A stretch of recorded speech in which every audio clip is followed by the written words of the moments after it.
A couple weeks ago, we took a look at rare mobs with unique rare drops. In that video, I theorized that probably Blizzard was planning to add unique drops to all rare mobs, but eventually scrapped that idea as it would have been way too much work given the amount of rare mobs they ended up adding to the game. To expand on that idea, I will take a look at rare mobs per zone individually. This is probably going to turn into a little bit of a series, so expect me to alternate between starting zones and high-level zones until eventually we're through with all the zones.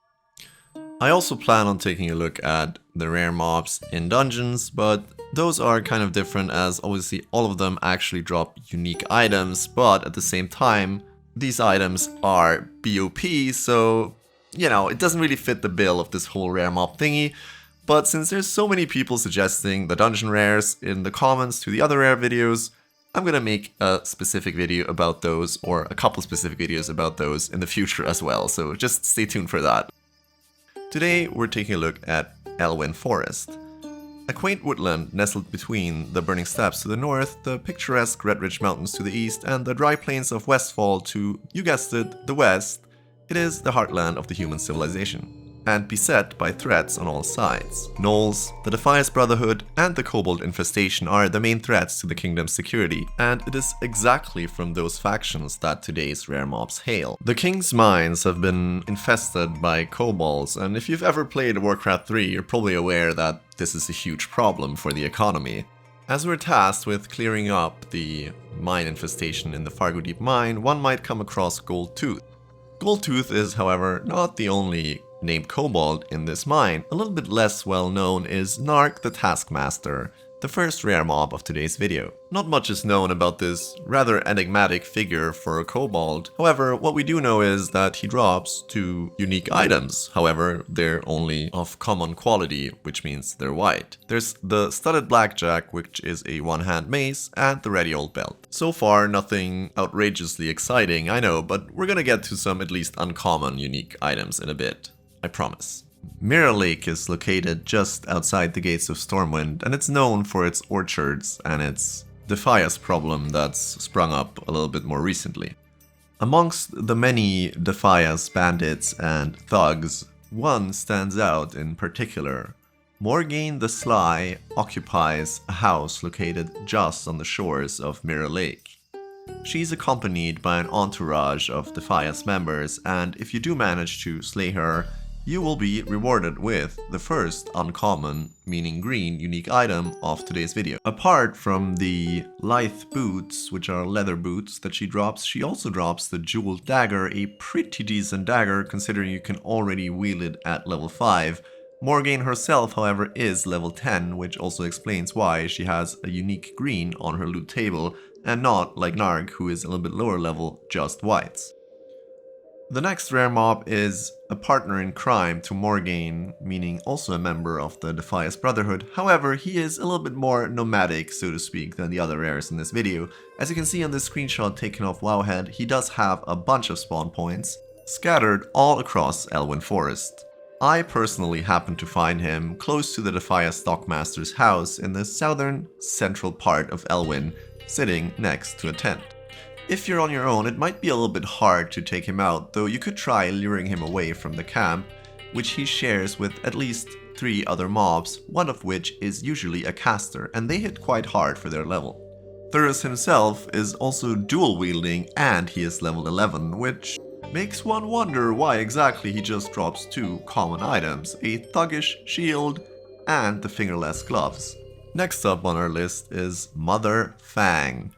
Although the mines of the kingdom have been overrun, there are some who actually benefit from that fact. And no, I don't mean the kobolds themselves. Deep in the Jangleote mine, there is an infestation of another kind, one that likes feasting on kobolds, as you can see from the copious amounts of the little beasts swinging from the ceiling in this shot. The rare mob in question is Mother Fang, the broodmother of this particular batch of spiders. She has a nasty green color, so it's really hard to miss her, and she drops the broodmother carapace, a leather chest that gives +1 stamina, and web-covered boots, once again common quality cloth feet. Next up is Gruff Swiftbite, a henchman of Hoggers, located in the southwest of Elwynn, and one of the more interesting, unique rare mobs. Unique in the sense that he drops an item which starts a quest. That is, as far as I know, quite rare. Literally. The gold pickup schedule sends you to the Brackwell pumpkin patch to dispose of Morgane the Collector. You can also get this quest item with a low chance drop from all the gnolls, including Hogger in the southwestern part of Elwynn. However, killing Gruff will give it to you for sure. In my experience, it's quite rare to actually get that drop while doing the painted gnoll armbands or Hogger himself, so this is an easy quest to miss if you don't happen to run across Gruff. Gruff and this quest were designed very early on in development, at a point when rare mobs were still intended to drop quest items a little bit more often, I believe. This is due to the fact that in the WoW Alpha 0.5.3, Zericodal, the rare vulture in the Badlands, is already present, and he drops the corroded black box, an item which was available in the game up until about the halfway point through vanilla, at which point it was actually removed. These two rare mobs are, to my knowledge, the only ones that drop quest items. If I'm missing any, please let me know in the comments below. I would be very curious to know. Back on topic though, and back to our rare mobs. Fet Fennel is another gnoll who is situated close to Stonecairn Lake. Stonecairn Lake obviously is the place where the Paladin redemption quest takes place. However, we're not here for that. We're here for the a little bit less known gnoll camp, which actually is not associated with any quests in the classic version. So it is quite rare that players make their way here. If they do, however, they might run into Fet Fennel, a level 12 gnoll who has a quite interesting loot table in the sense that he drops a 8-slot bag, which is pretty good for that level, considering you will probably only be having small pouches at that point in the game.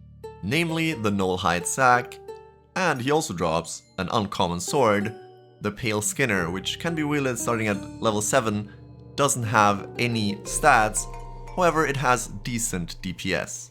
Well, that's all the rares in Elwynn. I hope you enjoyed this brief look at the rare mob collection in Elwynn, and I hope that you will look forward to this series, over the course of which we will hopefully be able to determine whether or not the theory that we put forth in our first rare mob video holds true or not. As I said, I will be alternating between starting zones and high level zones until we kind of meet in the middle. I hope you liked this video. If you did, maybe consider leaving a like or even subscribing, and also I hope that you will have a great day, and I hope to see you around when I inevitably start streaming Season of Discovery as soon as it releases. Keep an eye out for the Twitch link. I will be posting it in the community section of my channel. Stay awesome and have a great day.